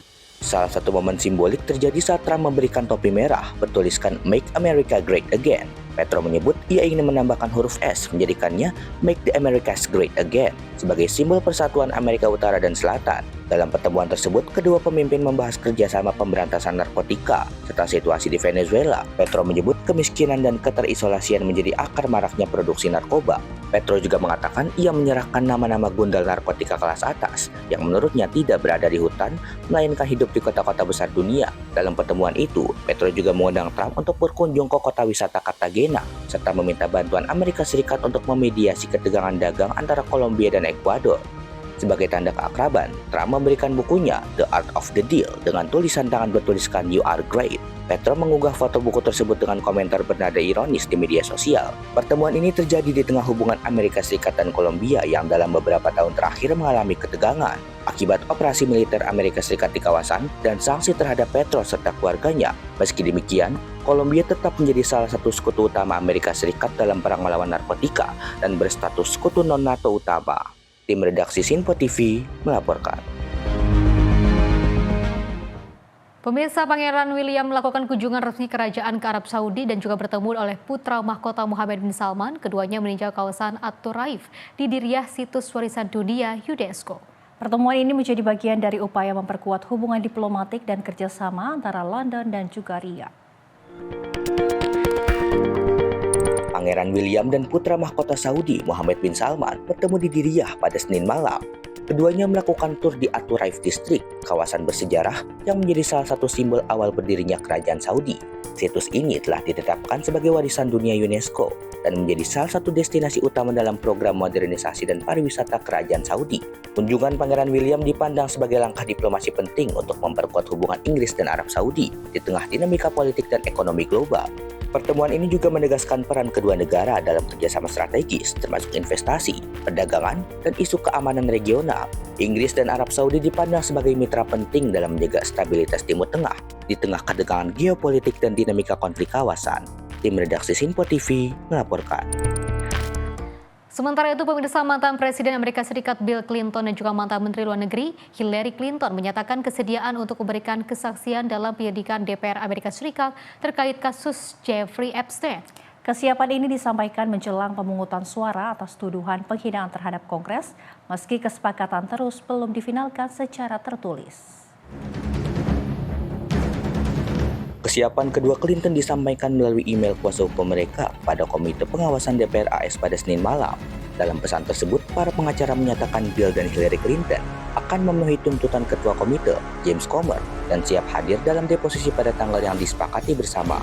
Namun, Ketua Komite Pengawasan DPR, James Comer, menegaskan kesepakatan itu belum final. Comer menyatakan belum ada perjanjian tertulis dan dirinya belum menarik upaya untuk mendorong tuduhan pidana penghinaan terhadap Kongres. Comer menyebut masih terbuka terhadap kesepakatan, namun semuanya bergantung pada isi dan pernyataan kedua Clinton. Negosiasi menit-menit terakhir ini terjadi saat pimpinan Partai Republikan mendorong resolusi penghinaan Kongres melalui Komite Aturan DPR AS. Langkah tersebut menjadi tahap akhir sebelum resolusi dibawa ke sidang paripurna DPR untuk diputuskan. Jika resolusi disetujui dan diproses oleh Kementerian Kehakiman, tuduhan penghinaan Kongres dapat berujung denda besar hingga ancaman penjara. Langkah ini berpeluang menjadi kasus pertama dalam sejarah Amerika Serikat yang melibatkan mantan presiden dalam proses penghinaan Kongres. Seiring berlangsungnya negosiasi, Komite Aturan DPR memutuskan menunda pembahasan resolusi penghinaan terhadap kedua Clinton. Sebelumnya, James Comer menolak tawaran dari pihak Clinton yang mengusulkan Bill Clinton memberikan wawancara tertulis selama 4 jam, sementara Hillary Clinton hanya menyampaikan pernyataan bersumpah. Comer menegaskan kedua Clinton wajib hadir dalam deposisi bersumpah sesuai subpoena yang telah dikeluarkan. Comer menegaskan kedua Clinton tidak berhak menentukan syarat atas subpoena yang sah. Bill dan Hillary Clinton sebelumnya menolak subpoena selama berbulan-bulan sejak penyelidikan terhadap Jeffrey Epstein dan para asosiasinya yang dilakukan dimulai pada Agustus lalu. Namun meningkatnya tekanan politik dan ancaman proses hukum mendorong kedua pihak melakukan negosiasi menuju kompromi. Bulan lalu, Komite Pengawasan DPR yang dikuasai Partai Republikan telah meluluskan usulan tuduhan penghinaan Kongres. 9 anggota Demokrat ikut mendukung tuduhan terhadap Bill Clinton, sementara 3 Demokrat mendukung langkah serupa terhadap Hillary Clinton. Mereka menyatakan langkah ini diperlukan demi transparansi dalam penyelidikan kasus Jeffrey Epstein. Tim redaksi melaporkan. Iya. Pemirsa, otoritas Amerika Serikat menyelidiki dugaan laboratorium biologi yang ditemukan di sebuah rumah di Las Vegas, Nevada. Pihak berwenang menyebut temuan ini terkait dengan pemilik biolab ilegal di Redley, California, yang juga pernah ditangkap pada tahun 2023. Meski demikian, otoritas menegaskan saat ini tidak ada ancaman terhadap keselamatan publik. Kepolisian Las Vegas menyatakan petugas SWAT melakukan penggeledahan sebuah rumah di wilayah timur kota Las Vegas pada Sabtu lalu. Penggeledahan dilakukan setelah polisi menerima informasi adanya dugaan laboratorium biologi di dalam rumah tersebut. Dalam operasi ini, 1 orang yang merupakan pengelola properti rumah tersebut diamankan oleh petugas. Hingga saat ini, belum ada informasi mengenai tuduhan atau pasal yang dikenakan. Penyidik menemukan bukti berupa dugaan material biologi, diantaranya kulkas yang berisi botol-botol kecil dengan cairan yang belum diketahui isinya. Sheriff Las Vegas, Kevin McMahill, menyatakan rumah tersebut dimiliki oleh Jia Beizu. Zhu merupakan sosok yang ditangkap pada tahun 2023 terkait pengoperasian biolab tanpa izin di Redley, California. Dalam kasus tersebut, Zhu didakwa tidak memiliki izin untuk memproduksi alat tes COVID-19, kehamilan, dan HIV, serta melakukan pelabelan yang tidak sesuai. Zhu dijadwalkan menjalani persidangan pada bulan April mendatang. Namun, kuasa hukum Zhu menegaskan kliennya tidak terlibat dalam aktivitas biolab di rumah Las Vegas tersebut. Pengacara menyatakan Zhu telah berada dalam tahanan federal selama 3 tahun terakhir. Dalam proses penggeledahan, petugas menerapkan langkah keamanan khusus. Polisi menggunakan robot untuk memeriksa rumah dan melakukan pengambilan sampel udara. Tim hazmat diterjunkan untuk mengeluarkan barang-barang dari dalam rumah. Otoritas menegaskan hasil pemeriksaan sementara menunjukkan tidak ada ancaman terhadap masyarakat. Penyelidikan masih berlanjut untuk menentukan jenis material dan aktivitas yang terjadi di dalam rumah tersebut. Tim redaksi melaporkan. Pemirsa, kesengsaraan warga Palestina di tepi barat semakin dalam setelah kebijakan Israel mencabut puluhan ribu izin kerja pasca serangan Hamas Oktober 2023. Sekitar 100.000 pekerja kehilangan akses mencari nafkah di Israel, memicu krisis ekonomi, lonjakan pengangguran, dan pilihan hidup yang semakin berbahaya. Ribuan warga Palestina di tepi barat kehilangan sumber penghasilan setelah izin kerja mereka di Israel dicabut. Sekitar 100.000 izin kerja dibatalkan, namun hanya kurang dari 10.000 yang dipulihkan kembali. Bank Dunia memperingatkan ekonomi di tepi barat terancam runtuh dengan pengangguran meningkat hingga hampir 30%. Banyak warga terpaksa menjual barang, berutang, atau membayar izin kerja ilegal di pasar gelap. Sebagian lain mencoba menyelundup masuk ke Israel yang berisiko ditangkap atau ditembak. Israel menyatakan pencabutan izin kerja berdasarkan pertimbangan keamanan, namun sebagian warga Palestina masih diizinkan bekerja di pemukiman Yahudi di tepi barat. Warga menyebut tanpa akses pekerjaan, mereka hidup dalam kelaparan, utang, dan ancaman kehilangan tempat tinggal. Situasi diperburuk oleh meningkatnya kekerasan pemukim dan operasi militer Israel di tepi barat yang memaksa puluhan ribu orang mengungsi. Kelompok buruh Israel menilai tanpa integrasi ekonomi, wilayah ini berisiko masuk ke dalam kekacauan lebih besar. Tim redaksi Sinpo TV melaporkan. Pemirsa, usai melahirkan, ART buang jasad bayi di belakang rumah majikan. Selengkapnya usai jeda. Tetaplah bersama kami di Menyapa Indonesia Malam.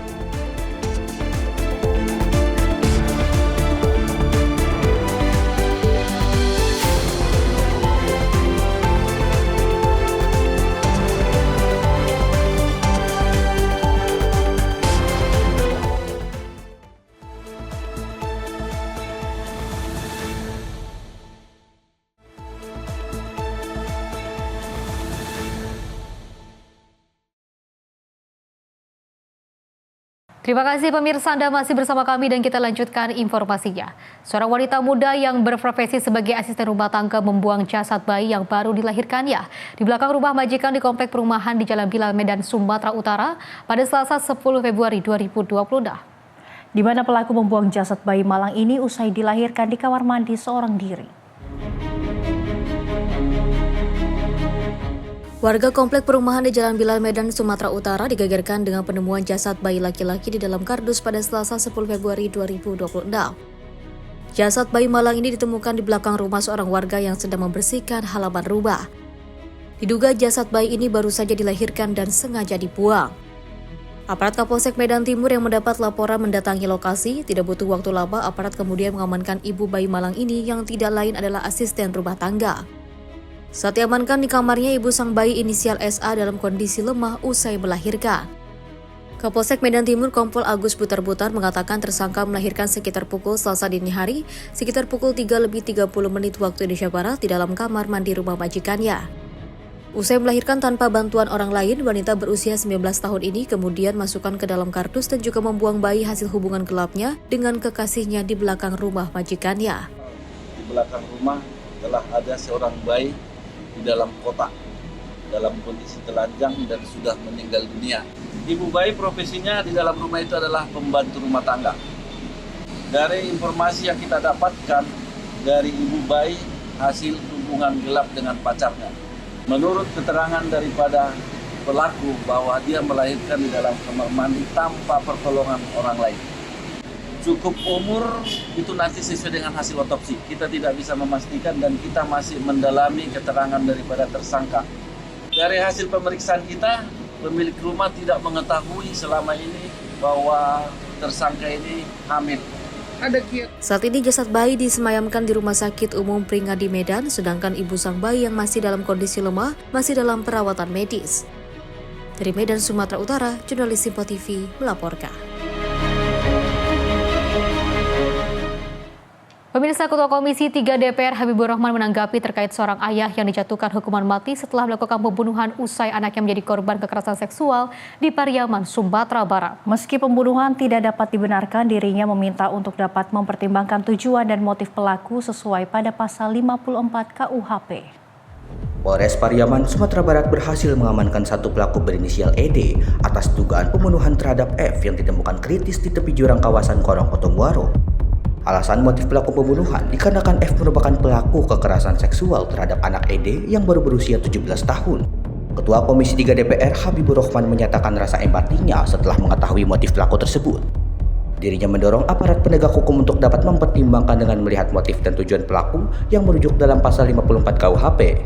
Tolak hukuman mati atau seumur hidup terhadap Pak Ede dan Pak Ede harus mendapatkan keadilan. Komisi 3 menyerukan perlakuan yang adil terhadap Pak Ede, seorang ayah yang membunuh F, pelaku kekerasan seksual kepada anaknya di Pariaman, Sumatera Barat. Kami sangat berempati pada Pak Ede. Walaupun perbuatan membunuh tidak dapat dibenarkan, tapi harus juga didalami situasi yang menyebabkan Pak Edi melakukan pembunuhan, yaitu situasi yang terguncang mengetahui anaknya menjadi korban kekerasan seksual selama bertahun-tahun oleh F. Bahkan, jika nanti terbukti Pak Edi melakukan pembelaan terpaksa yang melampaui batas yang langsung disebabkan keguncangan jiwa yang hebat, maka berdasarkan pasal 43 KUHP baru, terhadap Pak Ede tidak dapat dikenakan pidana. Setidaknya terhadap Pak Ede tidak dapat dikenakan hukuman mati atau penjara seumur hidup sebagaimana banyak digosipkan.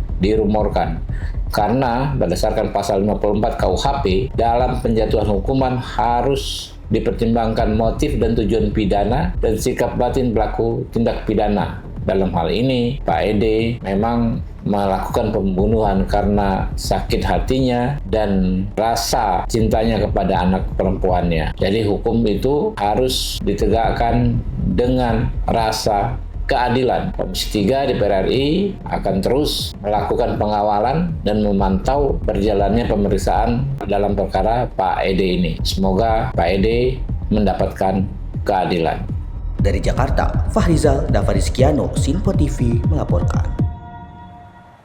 Pemirsa, pelaku pencurian sepeda motor melepaskan tembakan usai kepergok korbannya saat mencuri sepeda motor di Durensawit, Jakarta Timur. Pelaku yang berjumlah 2 orang ini panik saat korban memergoki dan mengejar mereka.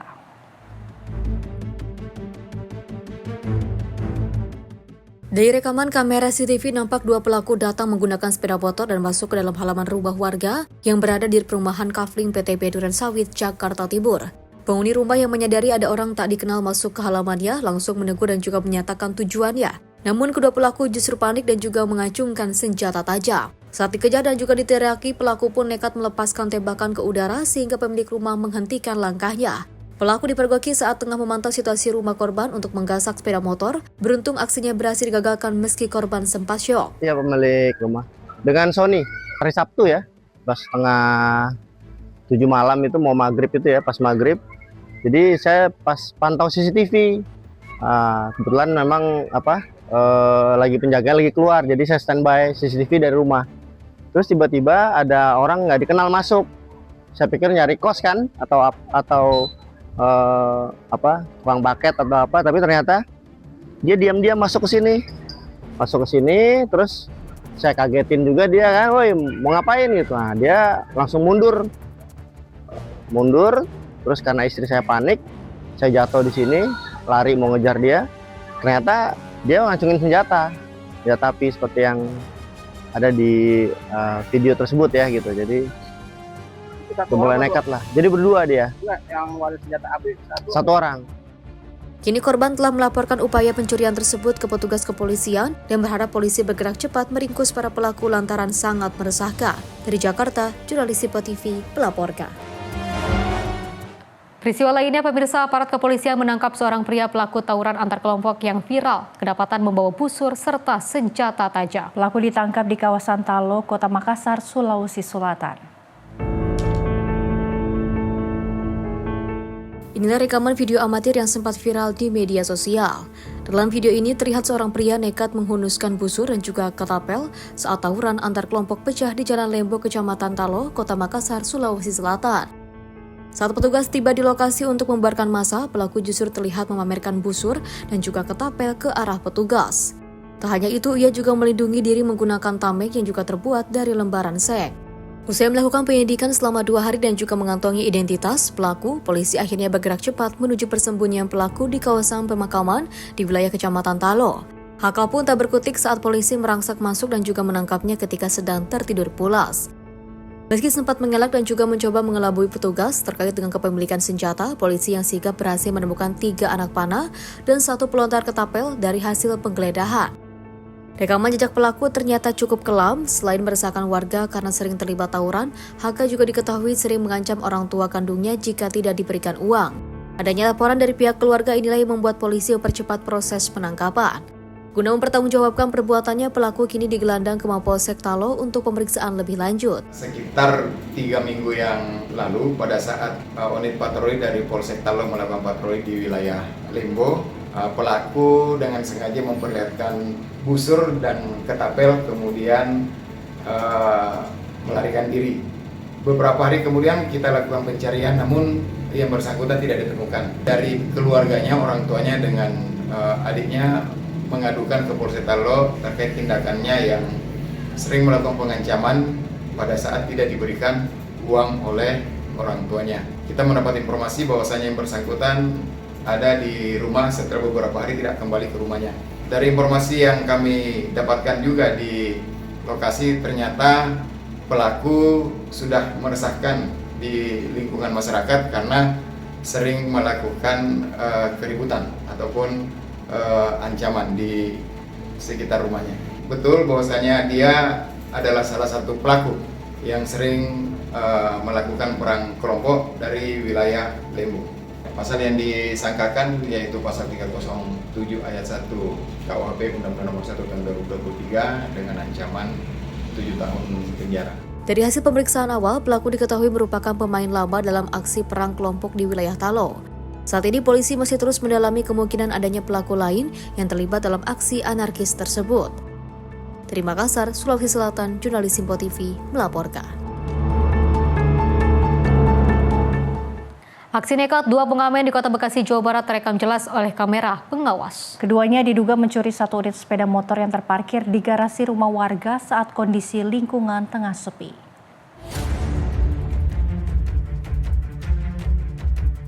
Detik-detik pencurian ini terekam CCTV dua pria yang sehari-hari terlihat mengamen di kawasan tersebut terekam leluasa membawa kabur sepeda motor milik warga. Peristiwa terjadi di Jalan Kusuma Timur 3C, Perumahan Wisma Jaya, Kelurahan Arenjaya, Kecamatan Bekasi Timur, Kota Bekasi, Jawa Barat. Dalam rekaman terlihat kedua pelaku terlebih dahulu mengamati situasi sekitar. Setelah memastikan keadaan aman, mereka masuk ke area garasi dan mendorong keluar satu unit sepeda motor sport. Tanpa menimbulkan kecurigaan, motor tersebut dibawa menjauh dari lokasi. Aksi berlangsung cepat saat sebagian warga sedang berada di luar daerah dan lingkungan dalam keadaan lengang. Warga sekitar mengaku resah, pasalnya kasus pencurian kendaraan bermotor disebut sudah berulang kali terjadi di wilayah ini.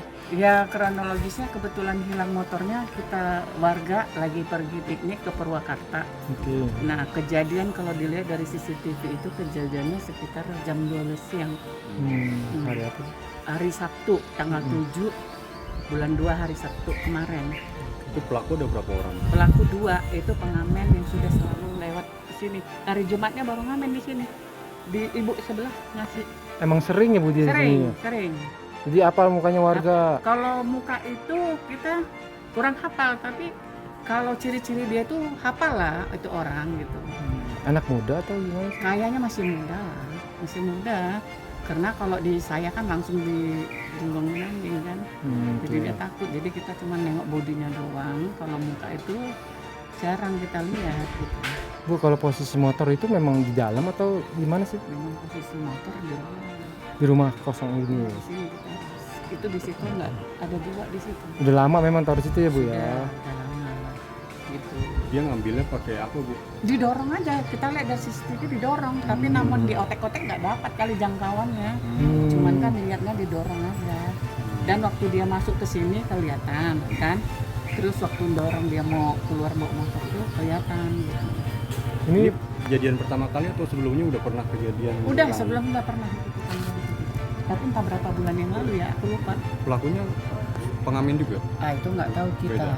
Tapi ditaruh di luar, dia pulang pagi langsung tidur, ditaruh di luar. Kejadiannya hilang jam setengah hari juga, pas setengah hari juga, jam 12-an. Antara jam 12 ke jam 1 siang. Kalau motor yang hilang apa motor apa? Yang ini, Pixen, kalau nggak salah. Motor sport ya? Ya. Udah laporan ke polisi? Enggak, memang sengaja enggak. Bapaknya enggak mau yang punya. Udahlah, diikhlaskan aja lah. Gitu. Berarti di situ ada bukan motor Pixen aja Bu, ada beberapa motor? Ada ya? 2, satu dibawa bapak itu sekarang kerja. Ini pada saat kejadian itu memang ada 3 motor ya Bu? Cuma satu yang diambil? 2 kayaknya. Ada 2 ya? 2 kayaknya ya. Biasanya sih 2, tapi nggak tahu waktu kita pindah pada yang naruh di situ nggak tahu. Bu, ini kan bukan pertama kali kejadiannya Bu. Harapannya dari warga sekitar apa sih? Ya harapannya semoga aja terciduk yang berbuat iseng di sini kan itu meresahkan RT 5 kan gitu. Ya kalau bisa ini kita akan segera mengintip lah siapa pelakunya. Kita ada ini sudah bilang nanti kita intai dulu pelakunya itu kan. Siapa tahu nanti berapa bulan kemudian dia lupa, dia datang lagi kemari, kita udah ada bukti kan, bukti udah kita simpan kan. Dan sebelumnya juga kan dia sering ngamen kesini. Cuman kalau saya ditanya wajahnya saya kurang hafal, tapi kalau bodinya saya tahu, ciri-ciri dia itu tahu. Karena juga sering ngamen di depan ibu ini yang punya kehilangan motor. Bawa gitar juga dia Bu ya?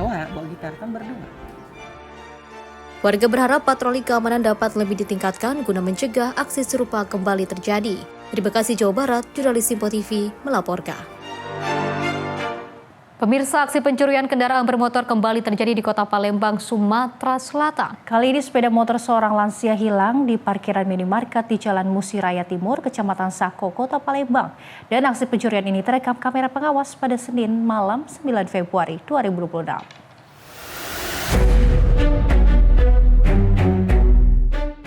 Rekaman kamera CCTV ini memperlihatkan dua orang pelaku pencurian sepeda motor beraksi di parkiran salah satu minimarket di Jalan Musi Raya Timur, Kecamatan Sako, Kota Palembang pada Senin malam 9 Februari 2026. Dalam hitungan detik, kedua pelaku membawa kabur motor milik lansia yang sedang terparkir ini. Pemilik motor mengatakan saat kejadian dia berada di dalam minimarket membeli roti. Dan saat keluar sepeda motornya sudah tidak ada di tempat. Dia mengaku saat diparkirkan motor dalam kondisi dikunci stang. Hitam, dua-duanya berhelm, dua-duanya bermasker, tapi kulihat dari CCTV motornya metik datang dari arah sana. Dari ke sini sempat dia di atas motor. Jadi mungkin yang dibonceng itu kurang ada nyalinya mau ngambil motor. Berganti orang itu, yang bawa motor itu turun, yang dibonceng bawa motor yang dia bawa. Akibat aksi pencurian ini, korban ditaksir mengalami kerugian sebesar 20 juta rupiah. Dari Palembang, Sumatera Selatan, jurnalis Simpo TV melaporkan. Selain itu, pemirsa, pencurian sepeda motor di siang hari kembali terjadi di wilayah Bendungan Wates, Kabupaten Kulon Progo, Yogyakarta. 1 unit sepeda motor raib dibawa lari pencuri di siang hari. Modus pelaku memanfaatkan kelengahan korban yang lupa mencabut kunci kontak motor.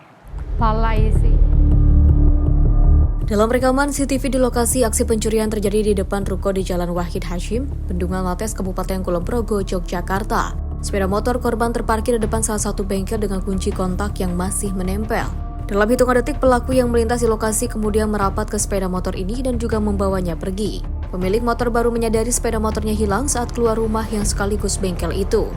Akibat kejadian ini, korban mengalami kerugian material yang ditaksir mencapai 16 juta rupiah. Kasus ini kini sudah dalam penanganan kepolisian Polres Kulon Progo. Ada orang pakai baju hitam, pakai sarung itu nyebrang pakai tas, langsung ambil motor adik saya, langsung dibawa pergi ke arah barat.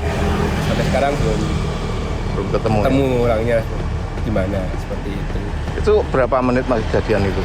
Kurang lebih 1 menit mas.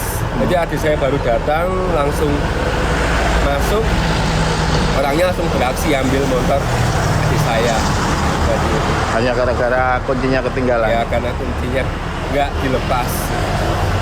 Untuk sepeda motor itu ditinggal di depan. Untuk kuncinya kebetulan juga nggak diambil sama korban, sehingga setelah makan selesai maju ke depan, ternyata mereka sudah tidak ada. Polisi mengimbau kepada masyarakat agar selalu waspada dan tidak lalai saat memarkirkan kendaraan meskipun di depan rumah sendiri. Dari Kulon Progo, Yogyakarta, jurnalis Simpo TV melaporkan. Pemirsa, aksi copet di tengah keramaian kawasan pusat perbelanjaan Blok M Kebayoran Baru, Jakarta Selatan viral di media sosial. Dalam rekaman CCTV, pelaku seorang diri memanfaatkan kelengahan korban saat mengambil HP di atas meja.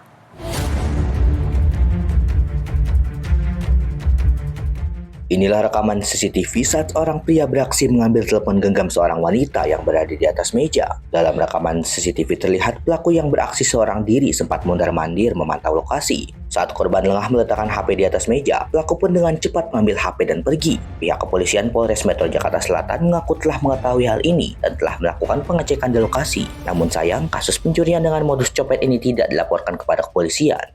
Memang kami dari kepolisian ya sudah monitor tentang kejadian yang ada di Blok M. Kami dari kepolisian ya tetap mungkin berupaya ya untuk mengecek ya kejadian yang ada di sana. Kemudian ya kami berharap juga ya kepada masyarakat, karena di wilayah kita khususnya Jakarta Selatan ini banyak tempat-tempat keramaian, termasuk juga tempat-tempat masyarakat berkumpul, sehingga kami dari kepolisian agar masyarakat tetap berhati-hati dan menjaga ya barang-barang bawaannya. Polisi pun menghimbau kepada masyarakat khususnya para pengunjung di tempat-tempat ramai agar lebih berhati-hati dalam menjaga barang bawaannya. Dan untuk mengantisipasi hal berulang, polisi telah menyebar anggota berpakaian preman di seputar kawasan Blok M. Dari Jakarta, jurnalis Simpo TV melaporkan. Pemirsa, informasi tadi menutup perjumpaan kita malam ini. Saya Azhar Putra, mewakili rekan kerja yang bertugas mengucapkan terima kasih. Selamat malam dan sampai jumpa.